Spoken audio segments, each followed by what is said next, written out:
This is the last video in my Ultimate Biker Lockers and the grand reveal, the most exciting video, but please don't cheat and miss part 1, 2, and 3 on how I built it. This was a lot of work. Let's get into the video. All right, welcome back everyone.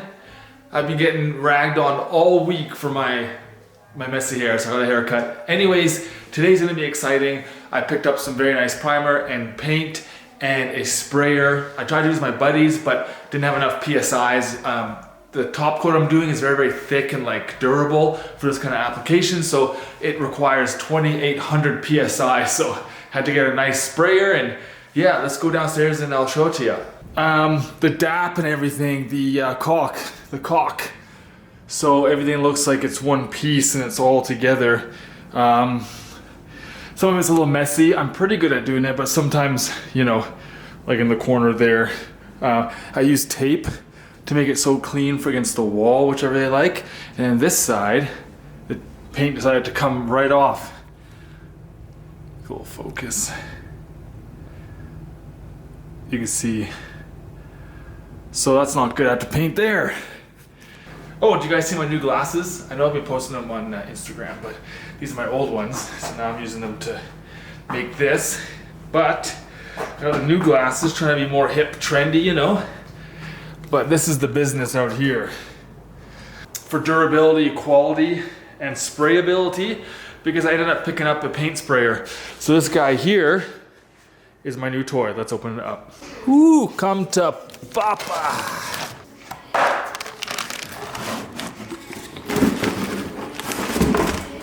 All right, so I have a respirator. This is really important when spraying. I got another tip as well. I'm not gonna say what it is because the internet is ruthless. There is manufacturer specs. Everyone has a million opinions. I chose something I feel that's gonna work for me. So let's leave it at that. Do your own research though, because if you are gonna spray stuff, it's so many nuances, if you will. Anyway, there's the machine, there's the hose and the gun. Everything is done in here now. I just need to get it all taped up, so I'll come back once it's all masked off and taped up. And I have a fresh tack cloth too. So I've got all my plastic drop sheets here and some tack cloths to wipe it all down. Man, 1 hour later, or 2 hours or more, I have I see some stuff miss. I have almost every piece all masked off so I can spray and pray. I'm gonna come back and fix that one little space. Okay, now it's done.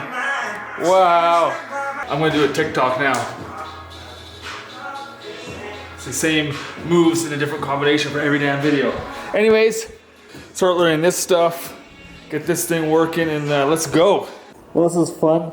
I have my crazy mask on because this stuff is not good to breathe in. And gonna be hard to record because it's paint, but I've done a couple test pieces. I'm just getting the pressure right in the gun. Offcuts here. See if I can record this. How cool this is.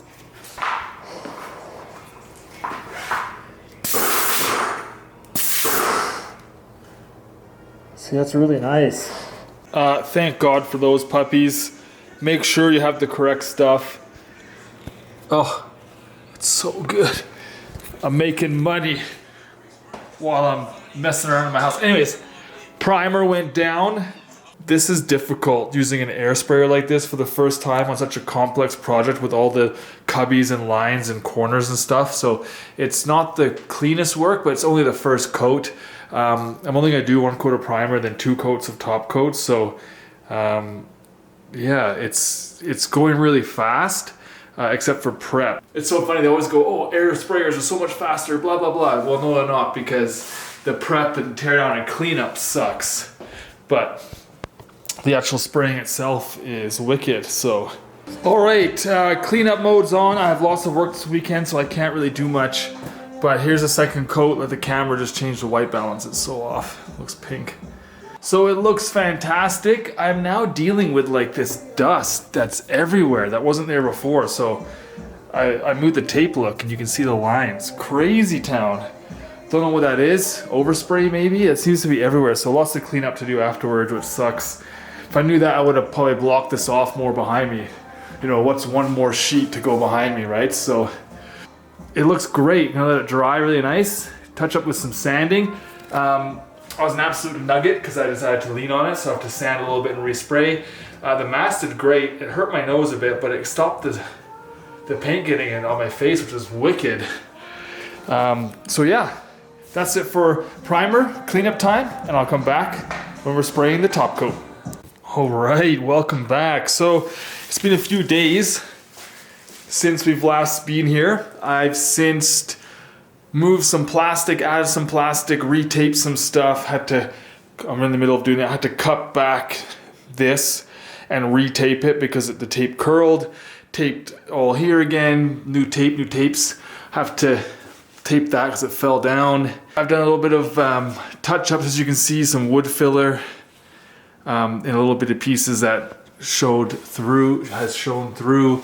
Little touch-ups here and there, a little bit of sanding here and there from like little nubs and stuff. But other than that, like runs and stuff, like I am beyond enthused with the spray. This, I don't know if I can do anything about. The trim popped away from the front, so I don't know how to fix that. Maybe a little bit of wood filler. But I am so happy with the look, guys. And I learned my lesson, so I have this crappy shirt on, which happens to be long sleeve, which I'm donating as a paint.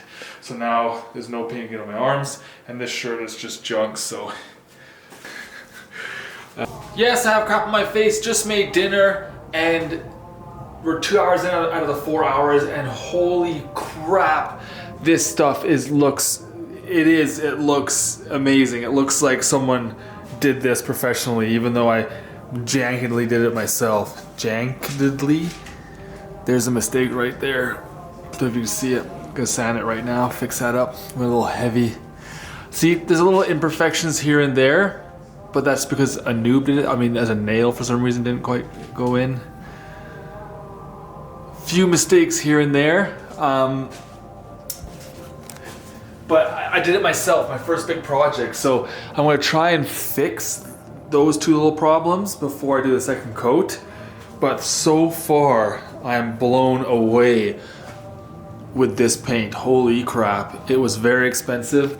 I think 300 bucks for all the paint for this, 2 gallons of primer and 2 gallons of top coat. So yeah, it's like almost 70, and it was 30% off too because of the sale I had. Like it's literally 100 bucks a gallon for this stuff. Okay, whoops, so bright, there we go. So that's the situation. Try and quickly prep and spray the baseboards I had to re-add in. There's one little piece there and a bunch down here, so I don't have to reset up everything just to spray 2 baseboards. It only needs 1 coat for a baseboard, so that's another 10-hour day. So 2 weeks in, every minute outside of work, 5 hours a day. Some days, some weekends are like 12-hour days. It's a lot. It's been a lot of time. I wish I recorded a little bit more better at the time, but hey, it's been a lot. You guys ready for a little bit of a reveal? I've worked really hard on pulling the tape down, scrubbing the floor, some overspray, wiping up all the trim, the closet doors, everything. And cleared out some of my boxes. And let me tell you, the room that I did not like the most, kind of storage and stuff, kind of echoey in here because I took out some of the stuff. And there it is, pretty much done. Super happy. That's pretty much it. Like, I'm so happy with this paint. It's so smooth. Like, oh, look at this. It's just so smooth. Some small mistakes I've already fixed. Having some overspray, I have to touch up a little bit of the stain here and a little bit here because I tried to get some of this paint off. And I rubbed off the stain a little bit because it wasn't very thick, so I got to redo that. Other than that, though, it's pretty much for DIY. It's pretty much perfect. Now we're going to do the hardware. I went with I think it's 8 inches. Trust me, I know a good 8 inches. It's 8 inches. And the reason why is I want to be able to hold jacket and pants in front of each other. There's two of the hardwares on there. These are really nice. It's hitting the plywood behind. So to make it look nice, what you do is you put this guy over that, and then this guy goes like this, just over top. There we go. I'm calling it finished. Hardware's installed. Let's go get some moto gear and put it up. Oh my God, guys and girls. I am giggling like a schoolgirl. It looks like a damn store. And look, peep the details. I have the wood hangers. So I have my Pando Moto. I have the pants behind it. I have the gloves from Forza which go with it, and my helmet. I have my touring set up. So I have my thick, yes I say touring, I'm British, I don't say touring, my touring setup. So I have my thick jacket from Dainese, not sponsored ever, and then my touring pants to go with it, then the heated warm gloves, and then my ADV helmet, then my race setup, 5 gloves from Motovan, link in bio. Then I have my one piece, and then my helmet from AGV, the carbon fiber beautifulness, and then the boots. So I have some shoes coming for this outfit from Motovan as well, more of a street style shoe. This is my streetwear, my winter boots and my summer shoes and my winter jacket, like a spring jacket, gloves and toques. I want to buy a basket to go up there to hide that stuff. And I need to figure out where I want to keep the gloves. I'm not too sure if I love them on the bench, but I am ecstatic with how this looks, like unreal. So next up is some small paint touch-ups. The garage is an absolute mess. I can't even get my car in there. Let me show you. It's embarrassing. Move my shoes. I have so much work to do out here. I need to get the first nice day and just completely pull everything out, dust it off, organize, figure out what I want to do with my dad's speakers, where to keep my car mats, what to do. I don't even play golf, what to do with that. There we go. Let me know in the comments any questions. I'll try my best to answer them. I'm not a woodworker, and I never even pretended to be. I learned all this from YouTube and my good buddy Greg, the Mountain 1290 on Instagram, who built my coffee table. He helped me a lot on FaceTime calls and phone calls, so thank you, Greg, for all your help, buddy. Like, this one goes out to you because you helped me immensely on some stuff I couldn't quite find conflicting information online, so I just asked him, he told me what to do, which was sick. And then also want to thank myself because I am awesome. I did that myself. And all the way from learning 3D, making a 3D project, a cut list, getting the material, and I can't believe I did that. Like, this would be like 8 grand or more from a finished carpenter to do this. I think I'm all in for 1,500. I'll have to look at my receipts though. But yeah guys, what do you think? Let me know in the comments. Freaking awesome. And thanks to my sponsors, of course, Motovan. They sent me the Shoei and the 5 gloves. This guy right here, this brand new boy. And also a big shout out to Pando Moto. They've sent me some cool gear, especially with my name on it. It looks amazing hung up. So always wear the right gear, guys. Anyways, on the next video, we'll see ya. Peace.